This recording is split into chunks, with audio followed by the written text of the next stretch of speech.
Welcome to the first of Fishing Tales video fishing forecasts. Forecasts, catch report, tips, maybe some interviews. See how you like it. This is the first one, might be the last one, who knows. I hope to try and do this at least once a week. It might be I can only do it once a month. If it becomes very popular, I'll even do it maybe on a Monday and a Friday. But you know what's going to be caught on the weekend maybe? Follow it up on the Monday with what has been caught. This week, it's been pretty poor weather. We've not had a great deal coming in. Those have been out fishing, kind of been fishing Preston Harbour, around the islands, some mullet, harbour. Some nice wrasse coming off from Portland, a few bull huss, conger coming from the beach, one or two codling. I did hear last night of a 9-pounder coming from a very good area. Down West Bexington, Abbotsbury, it's a little bit quieter. But this next week things are going to change. The weather's going to be a little bit more settled, but there will be periods where on occasions we'll have higher winds in the evening, that'll drop back down. That's going to give you fairly good conditions for your bass, for your cod. Really that's the main target species that everyone seems to want to be fishing for.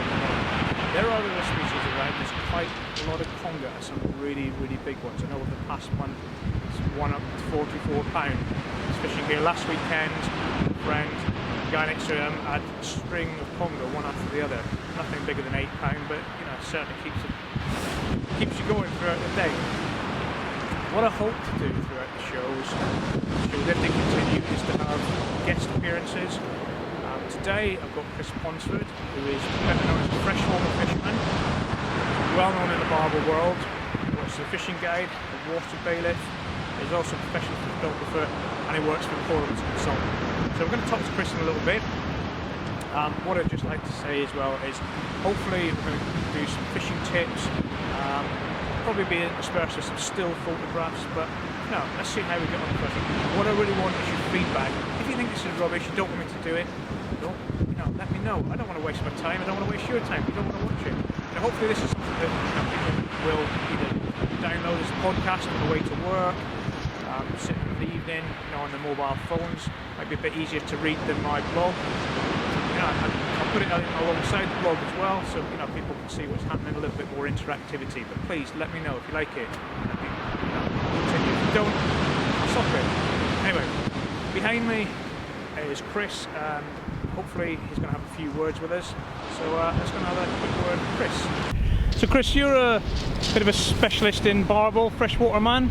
Is that right? Well, yeah, I seem to have acquired that tag, Sean. I've actually just a very experienced old guy that's been fishing for a long time, and wherever I've been doing whatever that type of fishing would be. And at the moment I'm based in the Midlands, up at Worcester, and there's an awful lot of barbel in the rivers up there, so I've caught quite a few. So Chesil's quite a distance for you to come and travel. I know we've got a mutual friend, fellow fishing guide Paul Black, but how often do you manage to get down to Chesil? Well, not as often as I'd like, to be honest with you. The cost of fuel now and stuff, so I try to stay down for a couple of days, fish a couple of tides. It's too far to come there and back in a day. It's about sometimes 3 hours or more. That's too far for an old geezer like me. That's day up, isn't it? Yeah. I mean, obviously, for me living on Chesil, I know how good it is. But you've got a lot of variety of fishing where you are with the freshwater. How do you compare freshwater fishing and fishing on an open beach like Chesil? Well, to be honest with you, Sean, I've been doing sea fishing for a long time as well, and when I lived in Bath, which wasn't so far away, we used to pop down here on quite a regular basis, plus we used to fish the Bristol Channel. So this isn't new, it's just the distance involved is quite a lot. So, I love coming here. The fishing is fantastic on its day, sometimes not so good. But to be honest, even when the fishing's not great, you still have a great day, don't you? Well, I certainly do, and I mean, a lot of people say Chesil's a distance casting beach. I know that you are a man who's on the tournament field. Well, I've done a bit in the time, done all right. But I mean, to be honest, I don't cast a long way these days, deliberately, because the times I've come down here and I've overcast fish, and now really it's where the fish are, it's all that matters. It's just having that in your armoury, being able to chuck it a long way some days can help, It certainly can. I mean, I know when I first arrived, started chatting to you and you were into a bass. I mean, that's a good start, Yeah, that's right. Yeah, I mean, as we know ourselves, when we arrived here earlier today, I mean, it was absolutely blowing a hooligan. It was vile, really, but it was still embracing, invigorating and all that. But you know, now it's flattened off a tremendous amount. You've got a glorious sunset now, haven't we? It looks fantastic, you know. Hopefully what's not to like about this, you know? So hopefully some of the other species will move in a little bit. Yeah, hopefully, I mean, it's very typical of Chesil that, you know, when you arrived there's hardly anyone on. Now, you know, the beach is packed. I know there's a competition, Portland Sea Angling Group. Yeah, absolutely. But you know, this is the thing about Chesil. You've got to take your chances when the conditions are right. It's been rough for a few days. The wind's dropped. That's the time to get onto the beach. So, you know, hopefully me and you will both catch some. Well, hopefully, Sean. Yeah, it's all looking good for a bite or two as we're going into sunset now, and good chance. Good luck, Chris. Thank you, Sean. Yeah, great to see you again, boys.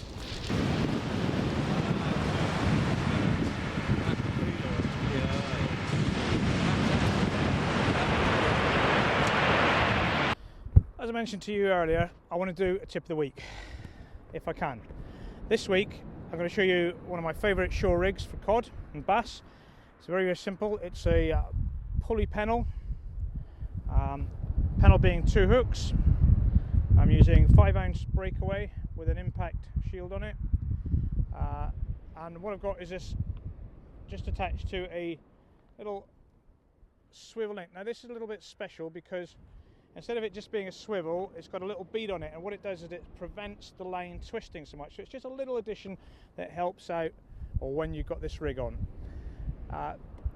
What I'm going to show you is a worm rig that I like to use this. So I've got a 4-0 Aberdeen style hook here, 1-0 Aberdeen on the top, and what I'm going to do is going to use a fresh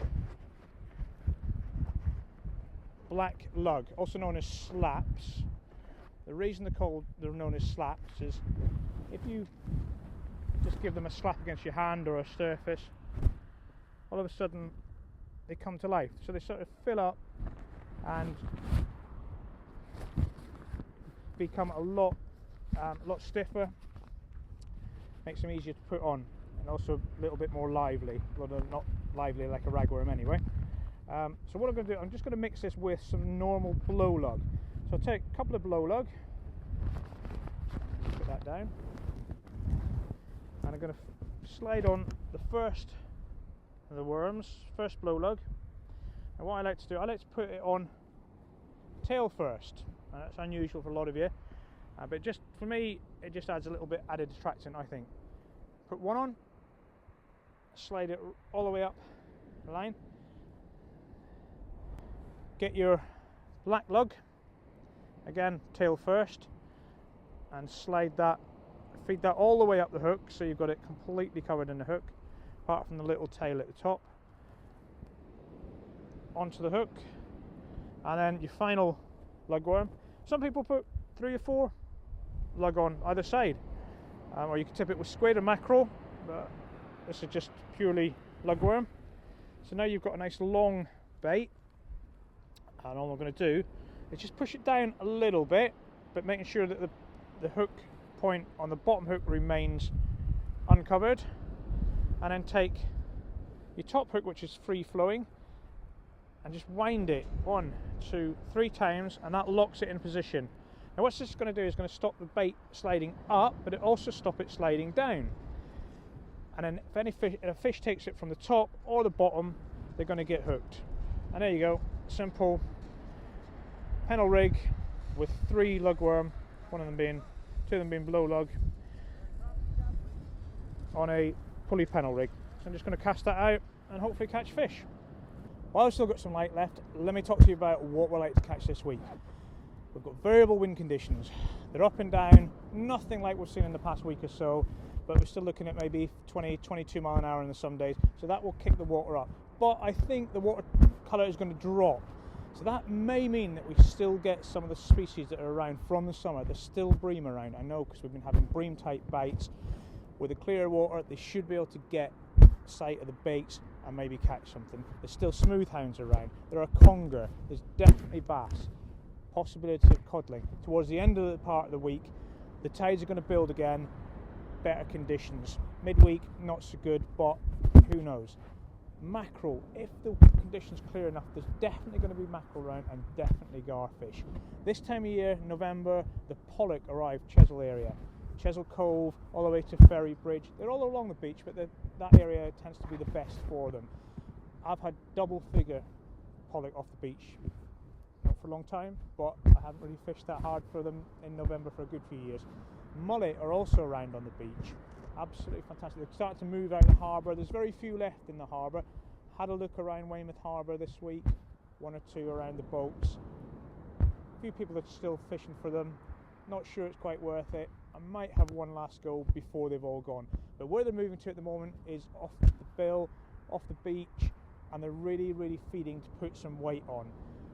This is the time to get your big one. I've had them up to £7 in November. Again, not for a while, but you never know. Whenever I've had one off the beach, it's been fishing for another species. So normally garfish, a bit of strip of garfish or strip of mackerel, just 10-15 yards out. Next thing you know, floats under, bang, and you've got 4 or 5 pound mullet. Absolutely fantastic fun. So that's what we're kind of looking forward to this week. Obviously, if you go further west, chances of some place are still there, although the place tend to move down towards Chesil End, Chesil Cove End.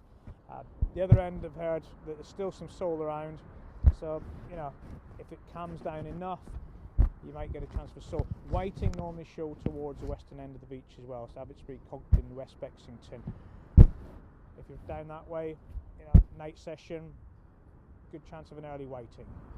Anyway, let's hope that we catch something.